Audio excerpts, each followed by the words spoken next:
యేసుక్రీస్తు నామం పేరిట ప్రతి ఒక్కరికి నా హృదయపూర్వక ధన్యవాదాలు తెలియజేసుకుంటున్నాను. ఈ యొక్క సమయంలో 7వ పాఠంలోకి మనం వచ్చి ఉన్నాం. ఈ 7వ పాఠంలో ప్రాముఖ్యంగా కంఠత వచనం చదువుకొని ప్రార్థన చేసుకుందాం. కంఠత వచనం యోహాను సువార్త 20వ అధ్యాయము 29వ వాక్యాన్ని మనం చదువుకుందాం. యేసు, నీవు నన్ను చూచి నమ్మితివి, చూడక నమ్మిన వారు ధన్యులని అతనితో చెప్పాను. ప్రార్థన చేసుకుందాం. పరిశుద్ధుర, ప్రేమగల రాజా, కృపల తండ్రి, మీ నామానికి వందనాలు, స్తుతులు, స్తోత్రాలు, కృతజ్ఞతాస్తుతులు, నమస్కారాలు చెల్లించుకుంటున్నాను. ఈ యొక్క 7వ పాఠంలోని కావలసిన మాకు ఆధ్యాత్మిక ఆహారాన్ని సమృద్ధిగా మాకు దయచేసి నడిపించమని, మీ ఆత్మని మాకు ఈ మధ్యన కుమ్మరించమని మా ప్రభువును ప్రియులకు రక్షకుడైన యేసుక్రీస్తు అతి శ్రేష్టమైన నామంలో ప్రార్థించి అడిగి వేడుకొంచున్నాము తండ్రి, ఆమేన్.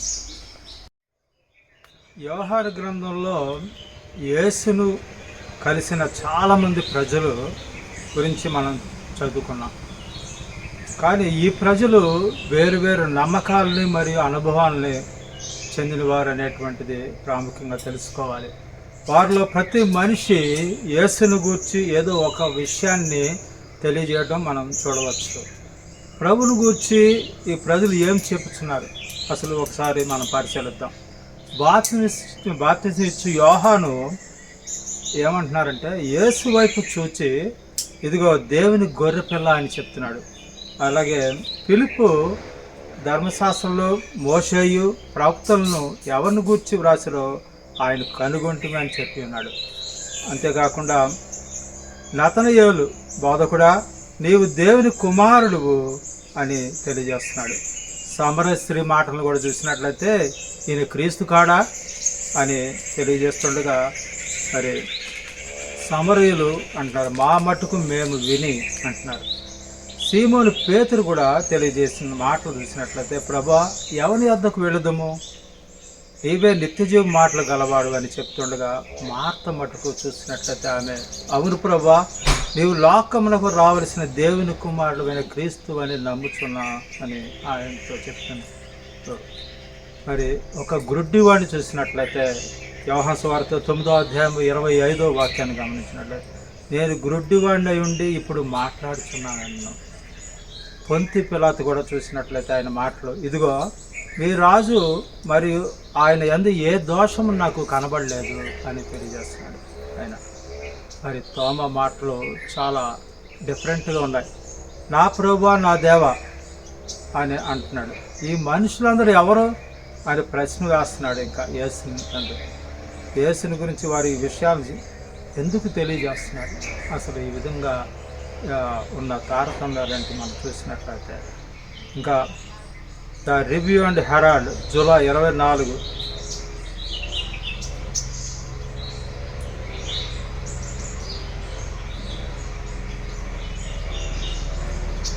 The review gospel workers page 314లో మనం గమనించినట్లయితే, ఈ యొక్క లోకల్లో అనేక తరగతుల వారు విభిన్న విధంగా ఉండి ఉండగా వాళ్ళు తన సొంతంగా ఉన్న జ్ఞానాన్ని అనుసరించుకుంటున్నారు.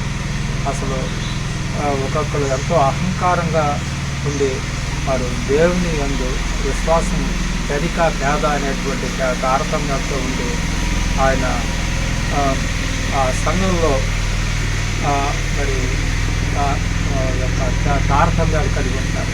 ఈ యొక్క మరి సంఘం ఆరోగ్యకరంగా ఉండాలంటే మరి ప్రతి ఒక్కరు కూడా నీనా అనే భేదం లేకుండా, ఎవరు కూడా నష్టపోకుండా, ప్రతి ఒక్కరు కూడా సానుభూతిని కలిగి ఉండి, ప్రతి ఒక్కరు ఆసక్తితో ఆ యొక్క దేవుని పని అందు ముందుకు వెళ్ళాలనేటువంటి తెలియజేయబడుతుంది. అంతేకాకుండా the science of the times September 9, 1886 పేర 2లో గమనించినట్లయితే, దేవుని ఆజ్ఞ ఏమై ఉన్నది అనేటువంటిది మనం తెలుసుకోవాలి. అనేక స్వభావాలతో నింపబడిన వ్యక్తులు కలిసిమెలిసి ఉండాలనేటువంటిదే దేవుని ఆజ్ఞ ఉన్నది.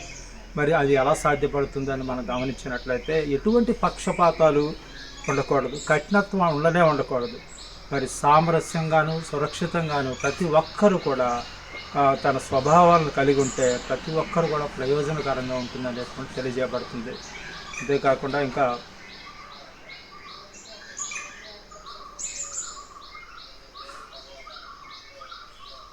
The review and Herald July 24, 1888 para 4-5 గమనించినట్లయితే ప్రతి ఒక్కరు కూడా ఈ లోకంలో దేవుని కుమారుడు హృదయంలో ప్రశ్న నామాన్ని ప్రకటించే విషయంలో నీవు దేవుని కుమారుని నమ్ముతావా అని ప్రశ్న వేసినప్పుడు ప్రతి వారు కూడా చాలామంది చూసినట్లయితే విశ్వాసం కనబరుస్తారు, కానీ ఆయన మన కొరకు త్యాగం చేసి ఉన్నారు, ఆయన మన రక్షకుడై ఉన్నారు అనేటువంటి మన పాపాల ప్రాయశ్చిత్తం కొరకు ఆయన శిలువ మీద ఘోరమైనటువంటి మరణాన్ని పొంది ఉన్నారు అనేటువంటి విశ్వాసం కలిగి ఉండి విధేయత కలిగి ఉండే వాళ్ళు చాలా తక్కువ మంది. మరి దేవుడు మన కొరకు మూల్యం చెల్లించారు ఆ శిలువ మరణం మీద. మరి మన కొరకు ఆయన పాపాలు భరించడానికి ఆయన మరణపాలై ఉన్నారు, మనల్ని రక్షించడానికి ఆయన ఈ లోకానికి వచ్చినారని విధేయత ఎప్పుడైతే మనం కలిగి ఉంటామో ఆయన కృప ద్వారా నీతిమంతుడైన ఆ లక్షణాన్ని మనం పరిపూర్ణం చేయడం సాధ్యపడుతుంది అనేటువంటిది ఈ భాగం తెలియజేయబడుతుంది. మరి యొక్క పాఠం ద్వారా మనం గమనించుకున్నట్లయితే మనలో ఎటువంటి నీనా అనే భేదాలు లేకుండా ప్రతి ఒక్కరు కూడా దేవుని ఆజ్ఞ ప్రకారం కలిసి ఆయన పనిని నెరవేర్చడానికి ముందరకు వెళ్ళాలనేటువంటి చాలా ప్రాముఖ్యమైనది. దేవుని నమ్మిన వారిని దీవించు. ఈ యొక్క ఆదివార పాఠంలో భాగంగా అబ్రహాము యేసునందు తన విశ్వాసం చూపించిన గురించి తెలుసుకోబోతున్నాం. యోహాను సువార్త 8:56 తెలియజేసినట్లుగా యేసు తాను ఎవరై ఉన్నారనే విషయాన్ని ప్రజలకు తెలియజేయటకు ఆయన ఎప్పుడు కూడా భయపడలేదు. పూర్వకాలంలో ఆయన్ను కూర్చిన ఇతర ప్రజలు ఏమనుకున్నారో అని కూడా ఆయన ఎప్పుడు కూడా ఆలోచించలేదు. రక్షకుని గురించి మాట్లాడిన ఆ ప్రజల్లో ఒకరు అబ్రహామై ఉన్నారు అనేటువంటిది మనం తెలుసుకోవాలి. ప్రాముఖ్యంగా యోహాను తన గ్రంథంలో అబ్రహాంకు ఇచ్చిన దేవుడు అబ్రహాంకి ఇచ్చిన వాగ్దానాలు మనం గమనించినట్లయితే ఆ దేవుడు అబ్రహాంతో మాట్లాడిన మాటను గమనించినట్లయితే ఆదికాండం 12:3 నిన్ను ఆశీర్వదించు వారిని ఆశీర్వదించదను, నిన్ను దూషించు వారిని శపించదను, భూమి యొక్క సమస్త వంశములు నీ అందు ఆశీర్వదింపబడినని అబ్రహాంతో అనగా, అలాగే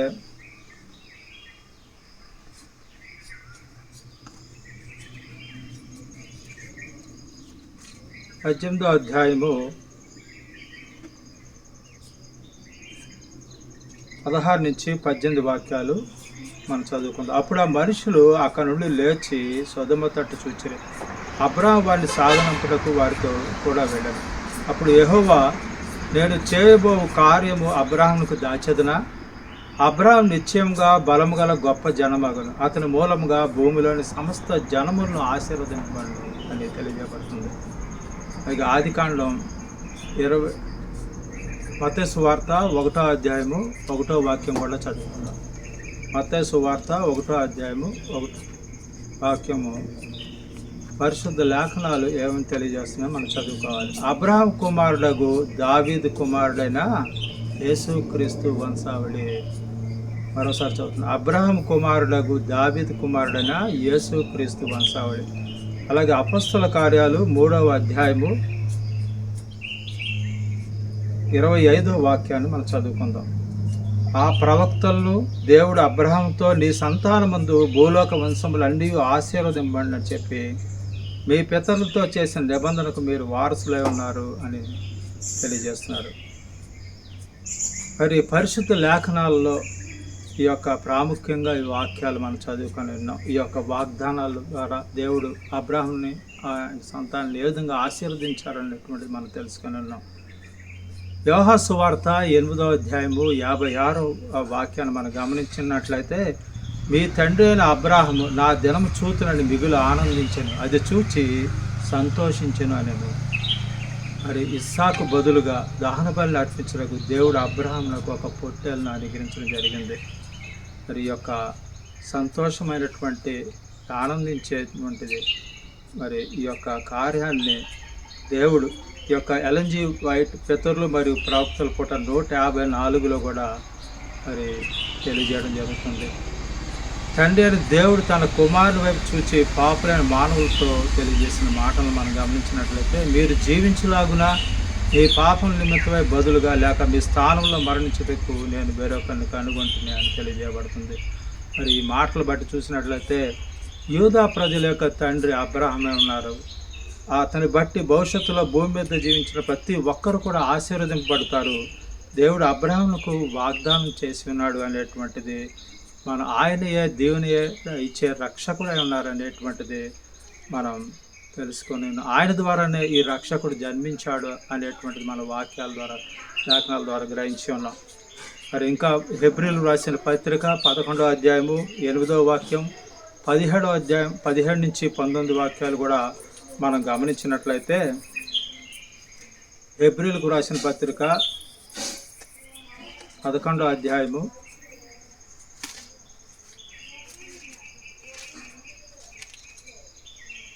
7వ వాక్యాన్ని మనం చదువుకుందాం. 8వ వాక్యాన్ని మనం చదువు.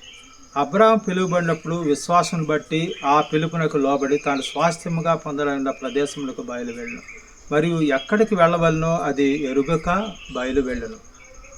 17 నుంచి 19 వాక్యాలు కూడా మనం చూసినట్లయితే, అబ్రహాము శోధింపబడి విశ్వాసమును బట్టి ఇస్సాకును బలిగా అర్పించింది. ఎవడు ఆ వాగ్దానాలు సంతోషంతో అంగీకరించినో ఇస్సాకు వలన అయినది నీ సంతానం అనబడును అని ఎవరితో చెప్పబడినో ఆ అబ్రహాము మృతులను సైతం లేపుటకు దేవుడు శక్తిమంతుడిని ఎంచిన వాడే తన ఏక కుమారుని అర్పించి ఉపమాన రూపముగా అతని మృతుల నుండి మరల పొందెను.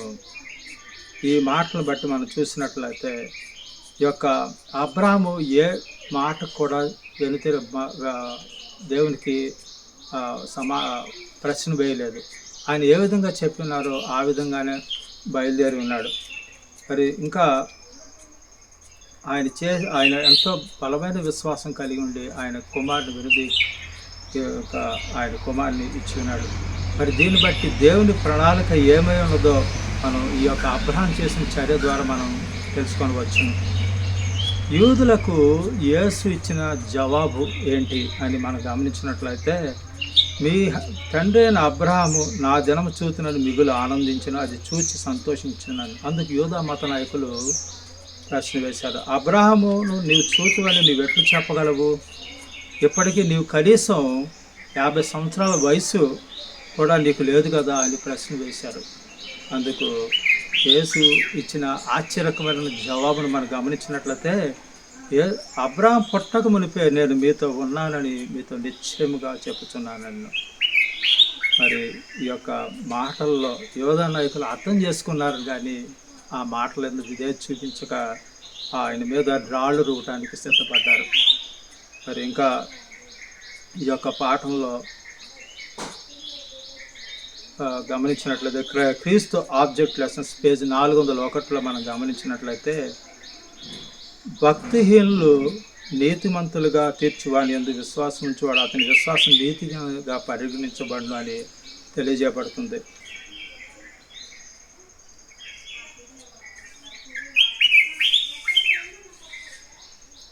మరి ద డిజైర్ ఆఫ్ పేజెస్ 468లో మనం గమనించినట్లయితే, ఆయన కుమారుని ఇవ్వటానికి కూడా ఆయన వెనుతిరగలేదు. ఆదికాండ 22:2లో మనకు గమనించవచ్చు. ఈ యొక్క గొప్ప పరీక్షలో, భయంకరమైన పరీక్షలో అబ్రహాము ఆ యొక్క పరీక్షలో విజయవంతమై ఉన్నాడు. మరి ఈ యొక్క దేవుని గొప్ప ప్రేమను అక్కడ చూడటం జరిగింది. అసలు దేవుని ప్రణాళిక ఏమై ఉన్నది అనేటువంటిది ఈ యొక్క పరీక్ష ద్వారా మనం తెలుసుకోవచ్చు అనేటువంటి తెలియజేయబడుతుంది. అలాగే లిఫ్టింగ్ అప్ పేజ్ 17లో కూడా మనం గమనించినట్లయితే, ఈ యొక్క ఇశ్రాయేలుకి నేనే దేవుడే ఉన్నాను. ఈ యొక్క 50 సంవత్సరముల కంటే మరి 50 సంవత్సరముల కంటే ముందలగానే ఆయన ఉన్నారా అని వాళ్ళ ప్రశ్నల్లో మరి మానవ మాత్రంగా మనం చూసినట్లయితే ఈ యొక్క గణాంకాలు మనం లెక్కించగలుగుతాం, కానీ ఆధ్యాత్మికంగా అటువంటి గణాంకాల ద్వారా మరి ఆయన అబ్రహాం కంటే ముందరగా ఉన్నారు. మనం ఆ యొక్క గణాలు లెక్కించగలమా? మనకి సాధ్యపడదు. కాబట్టి ఆయనే దేవుడే ఉన్నారు. ఆయన మాటల యందు విధేయత కలిగి ఉండి ఆయన యందు విశ్వాసం కలిగి ఉండి మనం వెళ్ళినప్పుడు ఆయన మాట ప్రకారం ప్రత్యేకంగా మనం కూడా ఆశీర్వదింపడతామనేటువంటిది మనం ఈ పాటలో తెలుసుకోవచ్చు. దేవుని నమ్మిన వారిని దీవించును. ఈ యొక్క పాటలో భాగంగా సోమవారం పాటలో మనం వచ్చిందాం. మరియా యేసునందు ఆమెకున్న విశ్వాసమును చూపించును. యోహాను సువార్త 12:1-3 వాక్యాలు బట్టి తెలుసుకోబోతున్నాం. అది పస్కా పండుగ 6 రోజుల ముందు యేసు మరియ మార్త మరియు వారి సోదరుడైన లాజరును దర్శించడం జరిగింది. ఐగుప్తు బానిసత్వం నుండి ఇశ్రాయేలును పస్కా సమయంలో విడుదల కలిగించడం అనేటువంటిది అక్కడ జరిగి ఉన్నది. ఆ పండుగకు కొంతకాలం ముందే మృతుల్లో నుండి యేసు లాజరును లేపడం జరిగింది. అదే సమయంలో వారి పొరుగువాడైన సీమోను ఘోరమైన చర్మ వ్యాధితో బాధపడుతున్న వారిని కూడా స్వస్థపరచడం జరిగింది. యేసు గౌరవార్థమై సీమోను తను స్వస్థపరిచినందుకు వందనలు సమర్పించుకుంటూ ఒక విందును ఏర్పాటు చేయడం జరిగింది. ఆ విందులో ఉపచారము చేసిన అతిథులకు ఏర్పాటు చేసిన బల్ల యొద్ద లాజరు వారితో కలిసి కూర్చుండడం మనం యోహాను సువార్త 12:1-8 వాక్యాల్లో చూడవచ్చు. మరి ఆ సమయంలో మరియ ఉపయోగించిన అత్తరు చాలా విలువైనది. ఆ కాలంలో ప్రతి దినము కూలి చేసుకునే వారికి 1 సంవత్సరం వేతనతో ఆ అత్తరు సమానమైనది అనేటువంటిది వాక్య లేఖనాలు తెలియజేయబడుతున్నాయి. యేసు మరి యొక్క పాపములు క్షమించినందుకు మరియు తన సోదరుని మరణంలో నుండి లేపినందుకు తన కృతజ్ఞతలు తెలియజేయుట కొరకు మరియా జటామాంసి అత్తరును ఏదో ఒక దినమున యేసు మరణించినప్పుడు ఆయన సమాధి చేయబడినప్పుడు ఆయన దేహంపై చెల్లుటకు ఒక ప్రణాళిక ప్రకారము మరియ ముందుగానే కొని సిద్ధం చేసుకొని ఉండవచ్చును. అయితే యేసు త్వరలో రాజు కాబోచున్నాడని ఆమె విని ఉన్నది. ఆయనకు ఘనతను తీసుకుని వచ్చుటకు మరియు ఆయనపై అత్తను చల్లే వారిలో ఆమె మొదటి వ్యక్తిగా ఉండాలని ఆమె కోరుకోవడం జరిగి ఉన్నది. మరి ఏమి చేయుచున్నదో ఎవరు గమనించకూడదని కోరుకుంటున్నది. అయితే యోహాను మనకు ఈ విధంగా చెప్తున్నాడు. ఆ మాటలు గమనించినట్లయితే ఈ హాలు ఈ అత్తరుతో వాసనతో ఉండెను. ఇస్కరియోతు యూదా అత్తరు విషయమై మరియను గద్దించెను. ఈ యూదా ఇట్లు పలికెను, ఈ అత్తరును 300 దేనారములకు అమ్మి బీదలకు ఇవ్వచ్చును కదా అని ఆమెకు చెప్పినప్పుడు యేసు ఈ విధంగా చెప్తున్నాడు. కాబట్టి యేసు నన్ను పాతిపెట్టు దినమునకు ఆమెను ఉంచుకొని నీయుడి, బీదలు ఎల్లప్పుడూ మీతో కూడా ఉందురు, కానీ నేను ఎల్లప్పుడూ మీతో ఉండనని చెప్పాను. ప్రజల యొక్క హృదయాల్లో ఏమై ఉన్నదో యేసుకు తెలుసు. ఈ ప్రాముఖ్యమైన భావాన్ని మనం గమనించినట్లయితే యోహాను గ్రంథంలో అనేక మార్లు మనం చూసి ఉన్నాం. సీమోను ఇచ్చిన విందు సమయంలో ఇస్కరియోతు యూదా స్వార్థపరుడని ఒక దొంగని తెలియపరచడానికే యోహాను చిత్తశుద్ధితో తన ప్రయత్నాన్ని ఈ యొక్క గ్రంథంలో వివరించడం జరిగింది.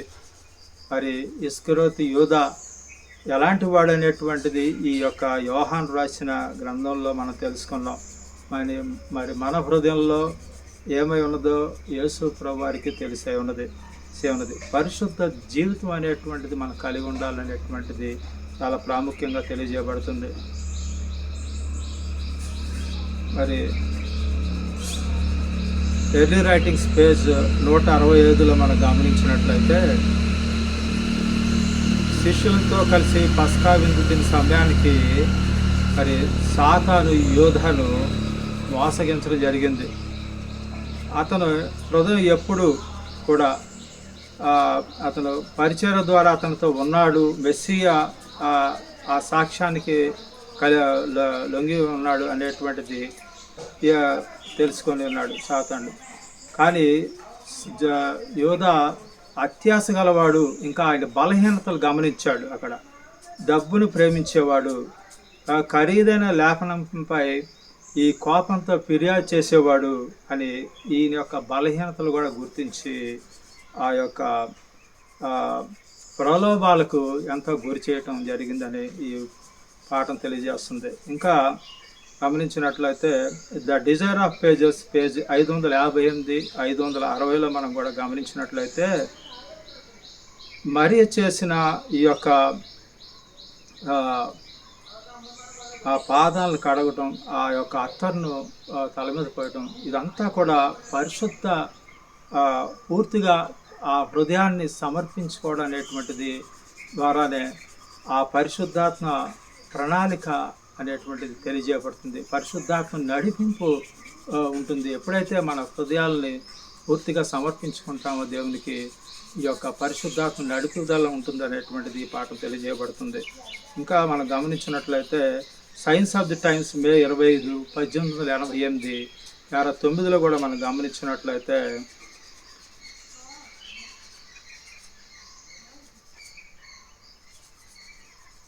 మన హృదయాలు ఎల్లప్పుడూ కూడా ఏమి కలిగి ఉంటాము, మనకి ఏది అవసరము అనేటువంటిది యేసు ప్రభువు వారికి తెలిసే ఉన్నది. మరి ఆయనే నడిపిస్తాడు. ఆయన యందు విశ్వాసం ఉన్నప్పుడు మన మార్గాలను ఆయనకు అప్పగించుకున్నట్లయితే ఎప్పుడు కూడా విజయం సాధించడానికి మన మనను భిన్నంగా ఆయన నడిపిస్తాడనేటువంటిది లక్ష్యమై ఉన్నది. కాబట్టి మనం ఈ యొక్క పాఠం ద్వారా మన హృదయాలని సంపూర్ణంగా ఆయన సమర్పించుకున్నప్పుడు మరీలాగన మరి మన మార్గాల్ని సరళం చేసి ఆయన విజయంలోకి నడిపిస్తారు. ఆయన తప్ప వేరొక దేవుడు లేరు. ఆయన్ని పూర్తిగా నమ్ముకొని ఉండాలనేటువంటిది చాలా ప్రాముఖ్యమైనది. దేవుని నమ్మిన వారిని దీవించును. ఈ యొక్క పాటలో భాగంగా మంగళవారం పాటలో మనం వచ్చినాం. యేసు ఎవరు అనే విషయాన్ని పిలాతు ప్రకటించిన యోహాను సువార్త 19వ అధ్యాయము 4-22 వాక్యాల్లో తెలియజేయబడింది. యూదా మత నాయకులు యేసును బంధించి ఆయన్ని న్యాయస్థానంలో విచారణ చేసి ఆయన్ను చంపివేయాలనే ప్రయత్నాలు జరిగినప్పుడు చాలా ముమ్మరంగా ఏ విధంగా సిద్ధం చేశారనే విషయాన్ని యోహాను ఈ యొక్క పాఠంలో తెలియజేయడం జరిగింది. యేసు ముందుగానే చెప్పినట్లు ఆయన మరణించవలసిన సమయం ఇంకా రాలేదు.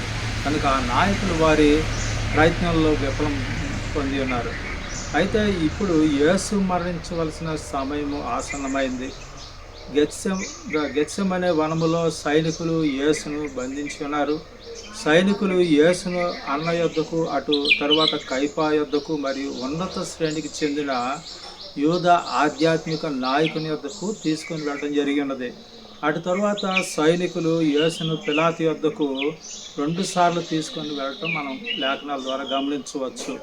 మనం ఇంతకు ముందే చూసినట్లుగా యేసు రక్షకుడని అనేక మంది ప్రజలు ప్రకటించినట్లు యోహాను తన పుస్తకంలో రాసి ఉన్నాడు. ఇప్పుడు యోహాను యేసును ప్రకటించిన మరొక మనిషిని గూర్చి తెలియజేస్తున్నాడు. పిలాతు యేసును గూర్చి విచారణ చేస్తున్నాడు. పిలాతు రోమియుడు కనుక అతడు యేసును గురించి చేసిన ప్రకటన చాలా ప్రాముఖ్యమైనది. అతడు రోమియుడే కాకుండా అతడు ఒక గవర్నర్, రాజప్రతినిధి మరియు ఒక న్యాయాధిపతి అయి ఉన్నాడు. మరి యేసు ఎవరు అని మనకు చెప్పిన వారిలో ఎక్కువగా యూదులు ఉండడం మనకు గమనించవచ్చు. పేదవారైన మరియు అధికారులు లేని ప్రజలు కూడా ఉన్నారు. అయితే పిలాతు వీళ్ళు వంటి వాడు కాదనేటువంటిది తెలియజేయబడుతుంది. శుక్రవారం ఉదయం అయ్యేసరికి సైనికులు యేసును పిలాతు యొద్దకు తీసుకొని వెళ్ళారు. బంధింపబడిన నేరస్తును త్వరగా మరణశిక్షకు పంపించి వేయాలనేటువంటిది పిలాతు యొక్క ప్రణాళిక ఉన్నది. అయితే యేసును కలుసుకునేసరికి పిలాతుకు ఆశ్చర్యం కలిగింది. అక్కడ యేసు నెమ్మదిగా శాంతంగా ఉన్నాడు. గవర్నరు యేసును చాలా జాగ్రత్తగా ప్రశ్నించాడు. యేసు తన పెదవులు విప్పి సమాధానం చెప్పుట వింటున్నాడు ఆయన. అందుకు పిలాతు నీవు రాజువా అని ప్రశ్న వేస్తున్నాడు యేసును. యేసు నీవన్నట్టు నేను రాజునే, సత్యమును గూర్చి సాక్ష్యం ఇచ్చుటకు నేను పుట్టి తిని, ఇందు నిమిత్తము ఈ లోకమునకు వచ్చి తిని, సత్య సంబంధమైన ప్రతి వాడును నా మాటలు విన్నాను. చివరగా యేసును శిలువ మీద మరణించుటకు గవర్నరు అప్పగించడం జరిగింది. పిలాతును 3 సార్లు యేసునందు ఏ దోషము ఆయనకి కనబడలేదు పిలాతుకు. మరి యూదుల రాజైన యేసు అని విలాసం రాసి యేసు శిలువ మీద పెట్టడం జరిగింది. యేసు ఏమై ఉన్నాడో పిలాతు ఆ విధంగా వ్రాయడం ద్వారా చెప్పాను. యేసు శిలువ మీద మరణించవలనని ప్రకటించిన అల్లరిమోకంగా ఒత్తిడి వల్ల పిలాతు వారికి లొంగిపోయి తప్పుడు నిర్ణయాన్ని అమలు చేయటం ఈ పాఠం ద్వారా తెలుసుకోవచ్చు. మరి ఎర్లీ రైటింగ్స్ పేజ్ 173లో కూడా మనం గమనించినట్లయితే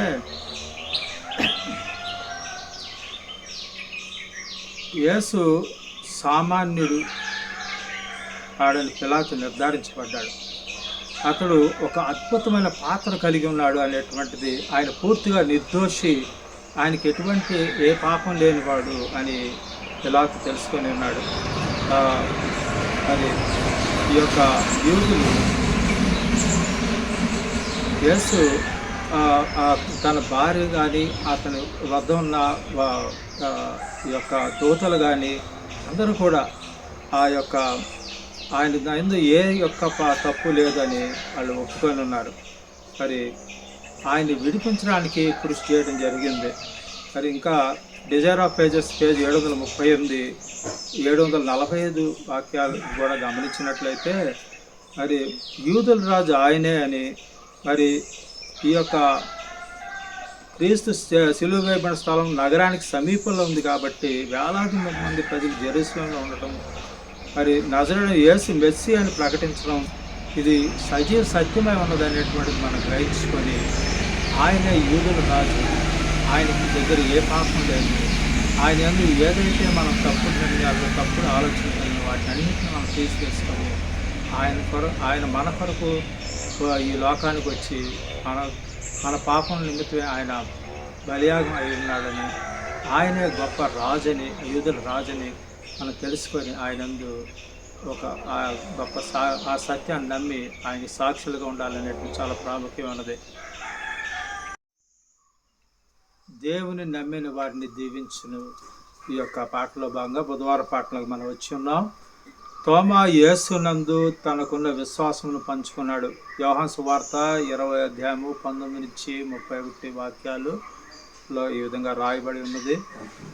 యేసు మృతుల్లో నుండి లేచిన తరువాత తాను ఆయన శిష్యులకు ఆయన వెంబడించిన వారికి నిరూపించుకోవటం జరిగి ఉన్నది. అయితే యేసు యొక్క శిష్యులు ఈ యొక్క పట్ల భయపడి ఉన్నారు. వారందరూ కలిసి ఒక గదిలో తలుపులు వేసుకొని దాక్కోవటం జరిగింది. ఆ సమయంలో తోమా వారి వెంబడి లేరు. కానీ ఇతర శిష్యుల నుండి యేసు పునరుద్ధానుడు అయ్యాడనే విషయాన్ని తోమా ఆ విషయాన్ని తెలుసుకున్నాడు. అయితే తోమా విచారణగా ఉన్నాడు. ఏంటంటే దేవుని రాజ్యమును గూర్చి ఆయనకున్న తలంపులతో ఈ వార్త సరిపడలేదు. అతను లేనప్పుడు మిగిలిన శిష్యులకు యేసు ఎందుకు కనిపించాడని కొంత ఆశ్చర్యానికి గురై ఉండవచ్చును. అంతలో తోమా ఈ విధంగా అంటున్నాడు. యోహాను సువార్త 20 అధ్యాయము 25 వాక్యాన్ని మనం గమనించినట్లయితే, నేను ఆయన చేతులలో మేకుల గుర్తులను చూచి నా వ్రేలు ఆ మేకుల గుర్తుల్లో పెట్టి నా చెయ్యి ఆయన ప్రక్కలో ఉంచితే గాని ఆయన నమ్మనని వారితో చెప్పాను. యేసు ముందుగా అవసరమైన రుజువులన్నిటినీ చూపిస్తే గాని నమ్మనని తోమా నిర్ధారించుకున్నట్లు మనం గమనించవచ్చు. యోహాను గ్రంథంలో తోమా చూపించిన విధానమును అనుసరించిన వారిని అనేక మందిని మనం ఇప్పుడు చూడగలుగుతున్నాం. నికోదేము చూసినట్లయితే ఆయన ప్రశ్న ఏమైందంటే, ముసలివాడైన మనుషుడు ఎలాగ జన్మింపగలడు? బావి వద్ద ఒక స్త్రీ ఉన్న మాటలు గమనించినట్లయితే, అయ్యా ఈ బావి లోతైనది, చేదుకొంటకు నీకేమీ లేదే, ఆ జీవజాలము ఎలాగూ నీకు దొరుకును అని ఈ ప్రశ్నలు బట్టి, మరియు రొట్టె మరియు చేపతో జనసమూహకు ఆహారం పంచిపెట్టినప్పుడు ఆయన ఈ విధంగా అడిగిరి, మేము చూచి నిన్ను విశ్వసించడం నీవు ఏ సూచక్రియ చేయుచున్నావు, ఏం జరిగించున్నావు అని అక్కడ ప్రజలు అడుగుతున్నారు. యోహాను సువార్త 6 అధ్యాయం 30 వాక్యం మనం గమనించవచ్చు. ముందుగా ఏదైనా రుజువును చూస్తే కానీ ఎక్కువ మంది ఆ విషయాన్ని నమ్మేవారు కాదు. అయితే ఆ విధంగా అనుమానం పట్టు కానీ అపనమ్మకం చూపించే వారి విషయంలో యోహాను గ్రంథం హెచ్చరిస్తుంది. ముఖ్యంగా యేసు మృతుల్లో నుండి లేచిన తరువాత అనుమానం పడుచున్న తోమా చూసినట్లయితే తన దేహమును ముట్టుకొనమని పిలిచెను. తరువాత ఆ విధంగా యేసు ఏం పలికాడు అనేటువంటి మనం గమనించినట్లయితే, నీవు నన్ను చూచి నమ్మితివి, చూడక నమ్మిన వారు ధన్యులని అతనితో చెప్పాను.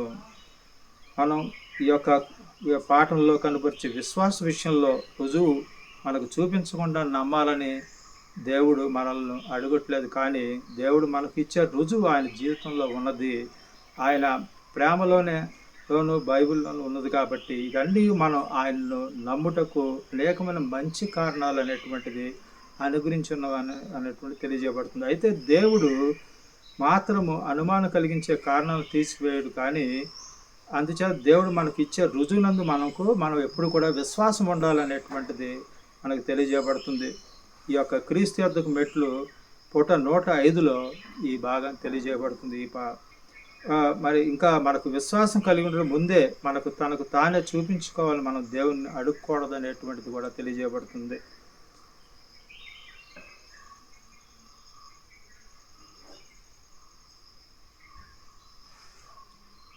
డిజైర్ ఆఫ్ పేజెస్ పేజీ 806లో మనం గమనించినట్లయితే, యేసు మొదట ఆ గదిలో శిష్యులను కలిసినప్పుడు తోమ వారితో లేడు, కానీ వారి నివేదికలు విన్నాడు.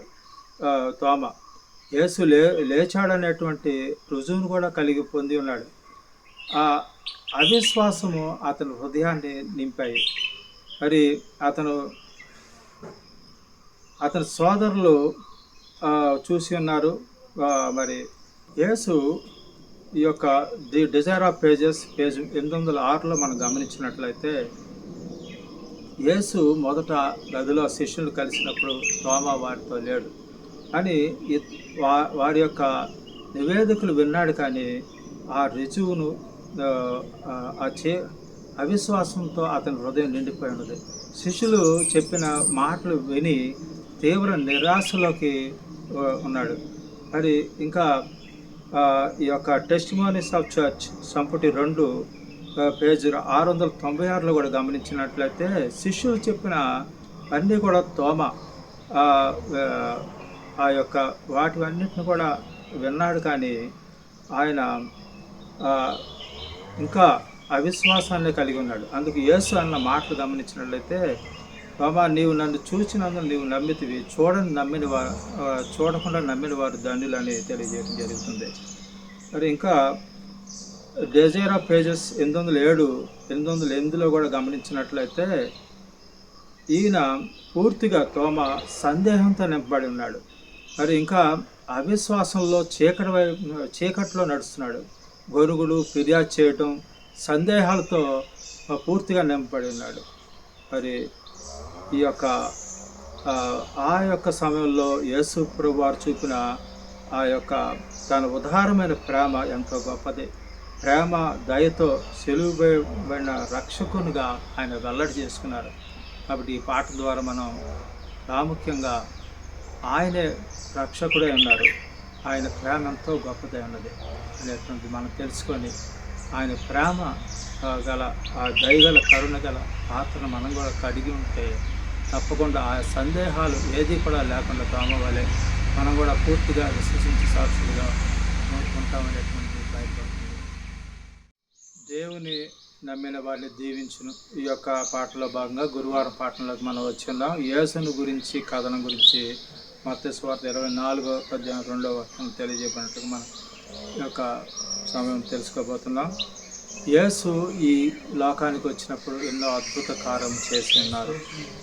మరి ఈ లేఖనాల ద్వారా మనం తెలుసుకోవచ్చు.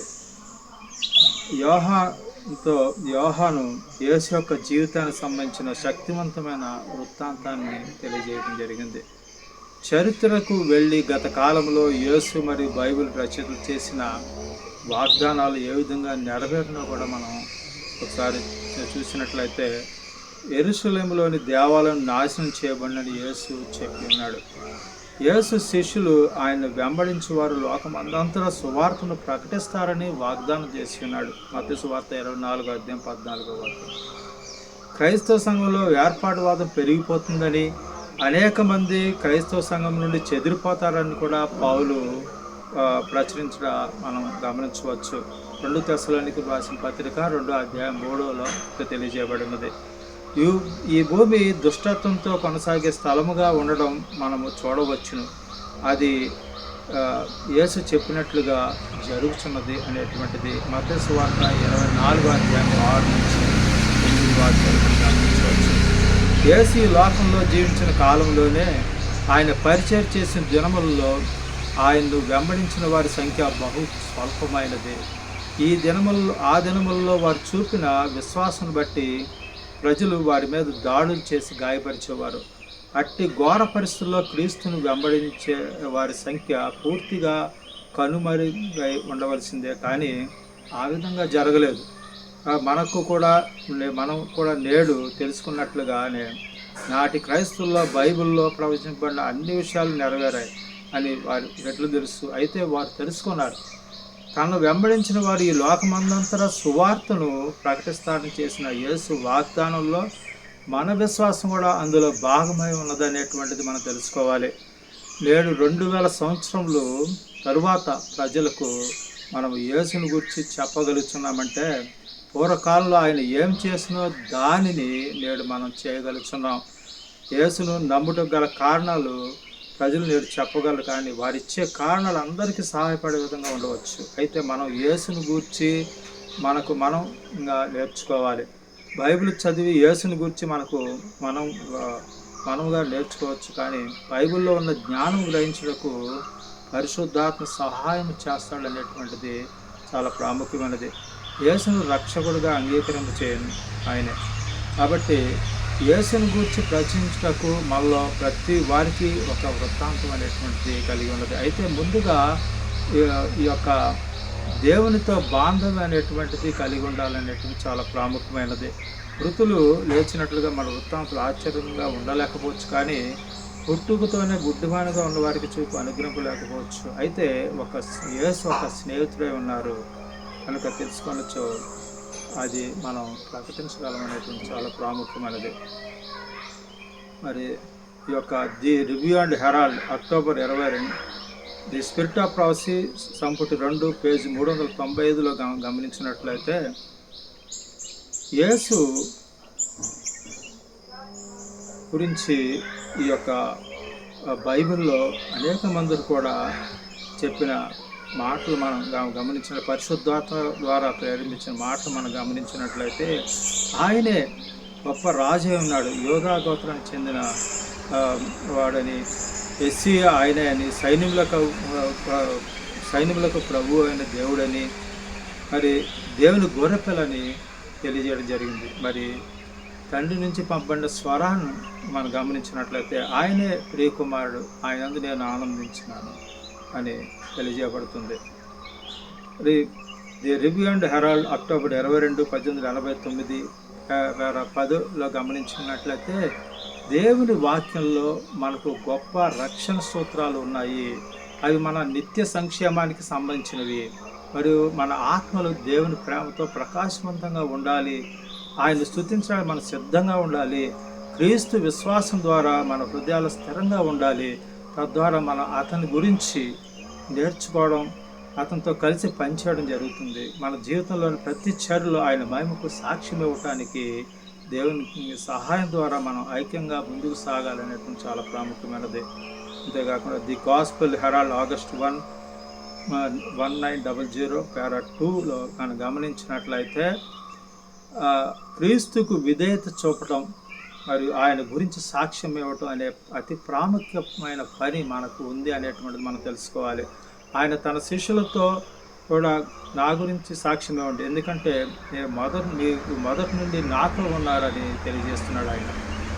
కాబట్టి క్రీస్తు మిషన్ గురించి సాక్ష్యం ఇవ్వడం ద్వారా శిష్యులు గౌరవించబడాలి. వారు నిరంతరం ఆయనతో ఉన్నారు, మరి ఇతరులకు అందించడానికి అత్యంత విలువైన జ్ఞానాన్ని పొంది ఉన్నారని మనం తెలుసుకొని మనం వ్యక్తిగతంగా క్రీస్తు ఉండలేకపోయినా, కానీ ఆయన తన పరిశుద్ధాత్మను మనల్ని అన్ని సత్యాలను నడిపించడానికి పంపాడనేటువంటిది మనం తెలుసుకొని ఈ శక్తి ద్వారా మనం కూడా రక్షణ గురించి సాక్ష్యం ఇచ్చి మనం ఆయన సత్యమైన మార్గంలో నడవాలనేటువంటి చాలా ప్రాముఖ్యమైనది. దేవుని నమ్మిన వారిని దీవించిన ఈ యొక్క శుక్రవారం పాటల భాగంగా అదన పద్యంలోకి వచ్చున్నాం. ఎలెన్ జి వైట్ యుగగాల ఆకాంక్షలో 807, 808 మనం గమనించినట్లయితే యేసు తోమా యొక్క విశ్వాసమును అంగీకరించును. అదే సమయంలో అతడు చూపించిన అనుమానం బట్టి యేసు ప్రేమతో అతన్ని గద్దించును. తోమాతో యేసు నీవు స్వయంగా నన్ను చూచితివి, అందుచేత ఇప్పుడు నన్ను నమ్ముచున్నావా అని అడిగిన ప్రశ్నకు చూడకుండా నమ్మిన వారిని దేవుడు ఆశీర్వదిస్తాడు. చూచి నమ్మిన వారికన్నా చూడకుండా నమ్మిన వారిని దేవుడు అమితంగా దీవిస్తాడు. కాబట్టి యేసుని గురించి ఇతర శిష్యులు తోమాతో చెప్పిన విషయాలను బట్టి అతడు నమ్మిన ఉన్న యేసు ఇంకా ఎక్కువగా తోమాను ప్రేమించి ఉండేవాడు. మనము తోమా మాదిరిని అనుసరించి నడిచించో ఎవరు నమ్ముటకు అవకాశం ఉండదు. కాబట్టి ఎవరు రక్షింపబడరు. యేసును అంగీకరించిన వారందరూ వారికి యేసును గురించి చెప్పిన వృత్తాంతం బట్టి నమ్మవలసి ఉంటుంది.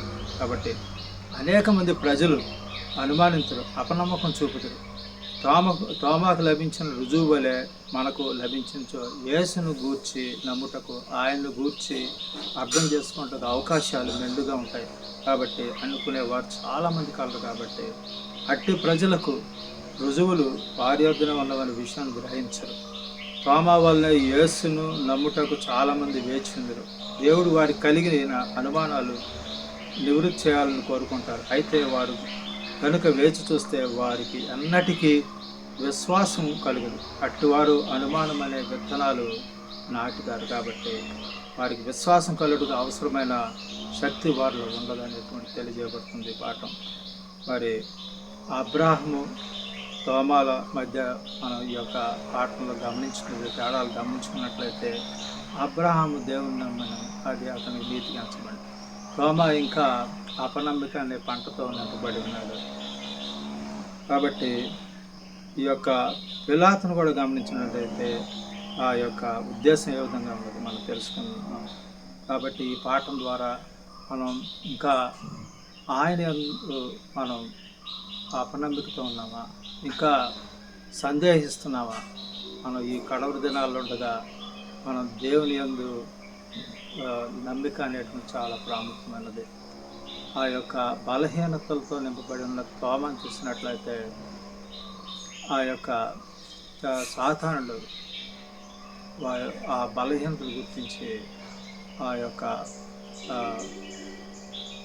సాతానుడు తప్పు మార్గంలో తీసుకువెళ్తున్నాడు. కాబట్టి ఈ యొక్క పాఠం ద్వారా మనం ఆధ్యాత్మిక సత్యాన్ని గ్రహించుకొని ఆయన సత్యమైన దేవుడు, ఆయనే గొప్ప దేవుడు ఉన్నారని మనం తెలుసుకొని మనం ఈ పాఠం ద్వారా మనం అబ్రాహాము వలె బలమైన విశ్వాసంతో ముందుకు వెళ్ళాలని చాలా ప్రాముఖ్యమైనది. ప్రార్థన చేసుకుందాం. మహోన్నతుడా, పరిశుద్ధుడా, కృపగల దేవ, మహిమగల రాజు అయిన గొప్ప దేవ, మీ నామానికి లెక్కలేని స్థుతులు, స్తోత్రాలు, కృతజ్ఞతాస్తుతులు, నమస్కారాలు తెలియజేసుకున్నాం. ఈ పాఠం ద్వారా కావాల్సిన ఆధ్యాత్మిక జ్ఞానాన్ని ఇచ్చినందుకు కృతజ్ఞతలు. మరి మీరే గొప్ప దేవుడే ఉన్నారు. ఈ యొక్క అపనమ్మిక మాలో ఏదైతే ఉన్నదో దాన్ని తీసుకొస్తుంది.